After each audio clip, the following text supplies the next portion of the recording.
One of the more powerful moments last night came when the President of the United States introduced a first grader who nearly lost her life at the hands of somebody who was driving an 18-wheeler and was not a legal citizen. Her name is Delilah. Delilah got introduced last night by the President of the United States. She was sitting there with her father. And here is what the president was pushing for and what he is now dubbing Delilah's Law. That's why tonight I'm calling on Congress to pass what we will call the Delilah Law, barring any state from granting commercial driver's licenses to illegal aliens.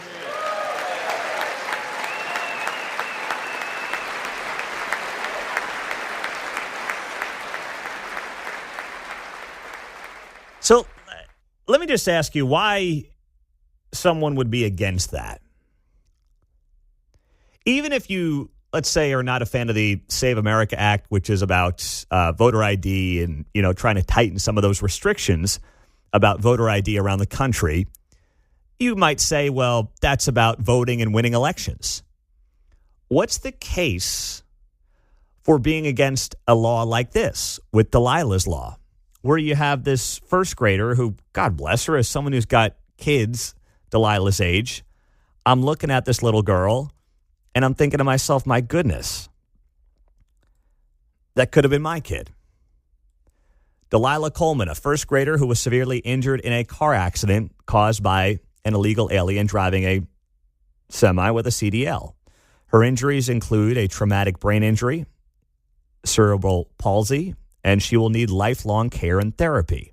The driver crossed the border in 22, was released into the country by the prior administration. She and her father were at the State of the Union last night. Who would be against a law like that? Why would you not want to see that law pass? And that's something that came up last night after the State of the Union.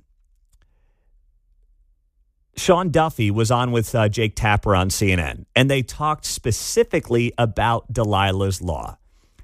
Jake Tapper set it up by trying to make the president look highly divisive in this speech. And Sean Duffy pumped the brakes on that real fast. Here he was last night on CNN, the transportation secretary, talking to Jake Tapper. Quote, these people are crazy. I'm telling you, they're crazy. I mean, but that's not something we ever heard from Obama or Biden from that stage. No, listen, we've never had a speaker rip up a speech either. But when you're saying issues like, we're talking about trucking. We have, and this comes in my space, where you have states that are issuing driver's licenses to illegals who haven't been trained to drive a 80,000-pound truck on an American road. We have a little girl that had her life impacted for the rest of her life, and she's 5 years old, and it was an illegal who hit her. I think the question becomes, why doesn't every Democrat stand up and go, no, we want well-qualified drivers on American roads? That's not partisan. We don't want illegals who can't speak the language, contrary to American law for decades, to not be on American roads. I think those are easy issues, Jake, and I don't think we saw Democrats stand up and support them. We got some applause for the U.S. Olympic hockey team, but that was probably one of the only bipartisan moments of the night, which I think is too bad. Again, if inflation's down, Democrats should applaud it. If real incomes are up, Democrats should applaud it. Those are good things that we should support as Americans. And just because Donald Trump's in office doesn't mean you have to sit on your hands. You should applaud that because that's good for America. That was Sean Duffy, Transportation Secretary, with Jake Tapper last night after the State of the Union on CNN. And he's absolutely right. Absolutely right. Why would you be against that? Who would possibly be in favor of saying, yes, if you come to the country illegally, by the way, here's a CDL to drive an 80,000-pound commercial vehicle on America's highways? Don't you want those people to be the most vetted and trained and held to the highest standards in protecting our members and monitoring the public? I mean, we all do it. You're driving down 435 right now. You're driving down 35. Do you want to make sure that the guy driving next to you in the big rig has the best training, is held to high standards, and is properly vetted and knows the country, knows the language? That's not too much to ask. That's not racist. The story, it's fascinating because over the weekend, I mentioned the other day that we had a couple of our friends come up from Oklahoma, where we used to live, in the northwest part of the state. And the husband, he owns a power line company. And a few years back, he dealt with this very issue. His power line company was working on a highway in New Mexico, and they had a bunch of the interstate shut down. And so, naturally, it created a bit of a bottleneck, and there was traffic on the interstate because they had a lane shut down to do power line work.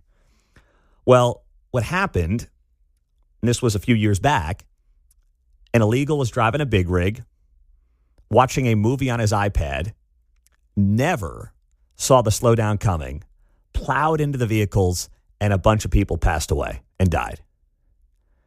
And my buddy's power line company got sued. They maxed out their policy. They had no choice. They were basically told by the attorneys and by the insurance company, you just got to pay this thing out. It's not worth fighting. He's like, wait, I'm just the power line company. Yeah, I had the road shut down at the request of, the state, and we did nothing wrong. And they said, dude, you got to just pay it out. You're not going to win this. Can't fight it.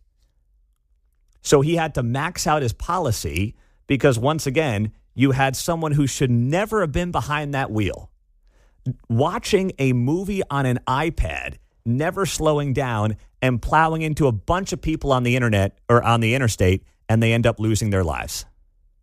Never got any attention. That was the first I heard about it. We had not talked in the last couple of years or really reconnected here over the weekend, and I was blown away. And he's like, dude, it is terrible out there. When you do that work for a living, you see all that. Keatsman's talked about it driving back and forth to Arizona on a regular basis, seeing this stuff all the time on the interstate. And this is like as relatable to anything. It's not necessarily about deep, thoughtful policy. It's just like, hey, do you want the people driving the big rigs on the roads, on the interstates, where all of us also drive, to be vetted, to be here legally, and to be properly trained? Yes, yes, yes.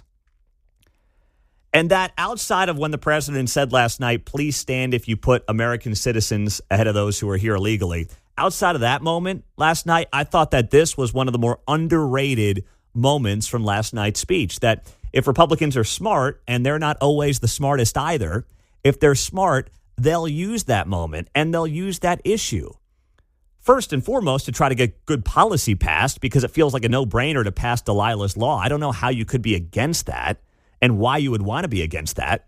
But then secondarily, politically, if you get pushback on this, it's a very simple question. Why? What is there to be against on a story like this? You look at that 6-year-old Delilah last night. If you're watching that State of the Union, and I don't care how much, you can't stand the orange guy. That's your prerogative. But how are you going to be against her? That could be our daughter. That could be our grandchild. That could be our niece. And to look at what happened to her and not say, you know what? Yeah, it does make sense. I want to make sure that anybody driving a big rig around this country is here legally and is properly vetted. Why you would be against that? I can't understand. How you cannot clap for that? I don't know what to make of it. Outside of, we've now got this situation where you're either for the American citizen or you're all in with the idea of anybody who's in this country, no matter what they've done, no matter what their background is, should have every right and the same rights as people who are here legally. And boy, that is a far, far, far way down the road to go. Like if Democrats were thinking about how to actually play this and pursue this politically, they would actually be on board with Trump on what he's trying to accomplish at its core when it comes to really bad people being here and trying to make sure that they are deported.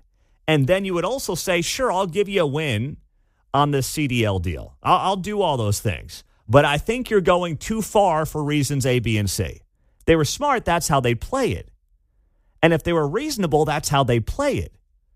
But they're not playing it that way. So what other conclusion can you come to outside of, as Jake Tapper was trying to criticize Sean Duffy for last night?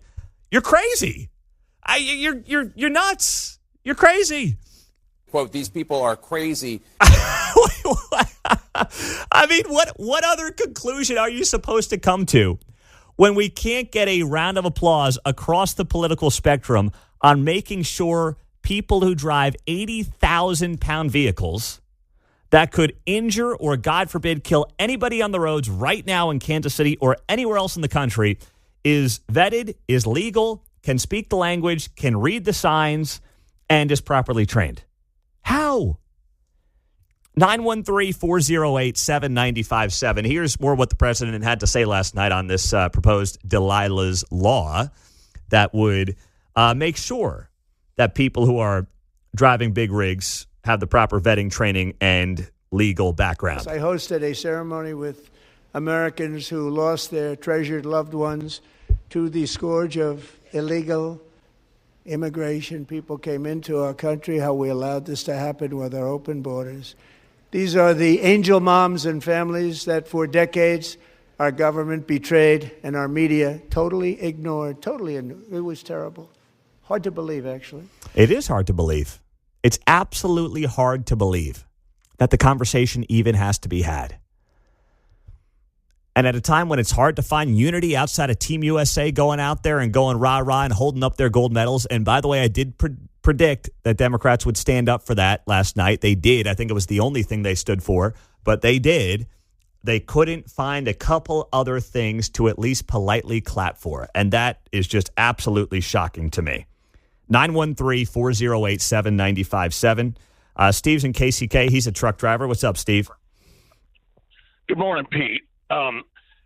Truck drivers aren't just a bunch of racists out here that don't want foreigners driving our trucks. There's a thing that I'd like to call, just like you speak a language you and I are talking right now, there's a driving language that we learn as children, watching our parents drive, coming to a complete stop at a stoplight, learning the rules. I couldn't go to India and drive in that organized chaos that they drive in over there. I couldn't come into a roundabout and follow their rules or lack of. There's a driving language. And also these foreigners, they're not playing by the rules. They'll have one truck, two drivers, and run it under 4 different businesses. This allows them to play with their e-logs and stay on the road and make money and send money back home. Like it's not fair because we're playing by the rules and they're not. I'm glad you're finally approaching this subject because there is no such thing as a driver shortage. There's just a shortage of drivers that don't want to work for what foreigners are making, So you're saying these companies are also hiring these guys at cheaper rates? Yes, they're charging like $1.25 a mile, Pete. And, these guys live in their truck for 6 months. They send money back home, and then when they've made enough money, they'll go back home, take a little break, and they'll rotate that truck out. What's the going rate?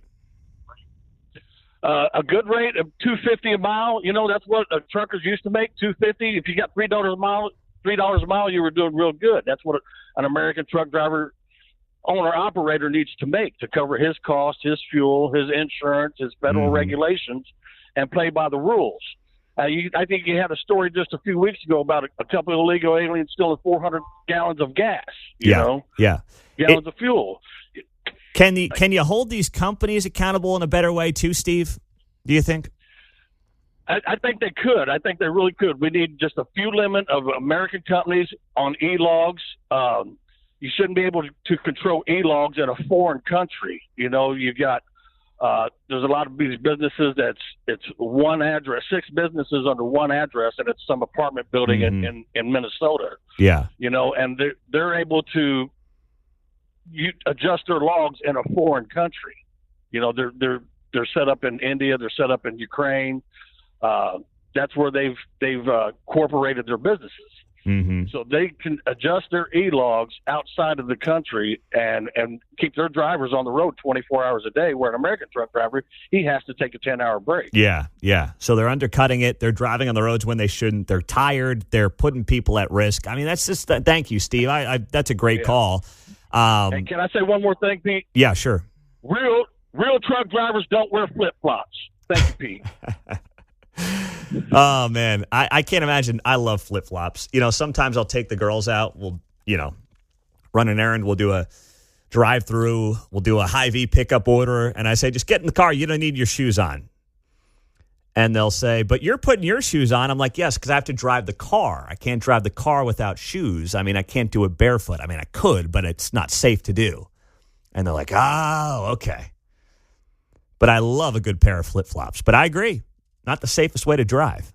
Wouldn't be doing that. Real truck drivers don't drive in flip-flops. Geez, you're going to give me more reason to be watching every side of me now when I'm out there on the roads. That's just, I don't need any part of that. That needs to be part of the law. No flip-flops. Yeah, I put that in Delilah's law. Would you please? 913-408-7957. We'll get to you, calls, texts, and much more as we roll through a post-State of the Union Wednesday morning here on KCMO. We also have an update from Olathe Northwest that we need to get to right here on 95.7 FM.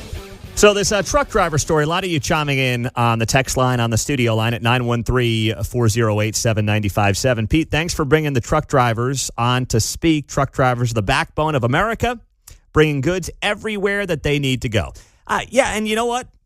Just as important as that is the rest of us are on the roads with you, and we deserve to be safe by making sure those of you on the roads are being held to high standards. And when a 6-year-old girl is introduced yesterday at the State of the Union, who was severely injured in a car accident caused by an illegal driving a semi with a CDL, and she's now got traumatic brain injury and she needs a lifetime of care and therapy, I don't know how that's not something that, regardless of what party you identify with, you look at and you say, boy, we don't want that to happen. How do we make sure that doesn't happen? How do we actually do the work of Congress, do the work of the people to make sure we're preventing that from happening? It seems like anyone who's got a heart would come to that conclusion. But we're not there right now. It's sad to me as much as anything else. Sarah's in Independence. Hi, Sarah. You're on KCMO. Good morning. Hey, good morning.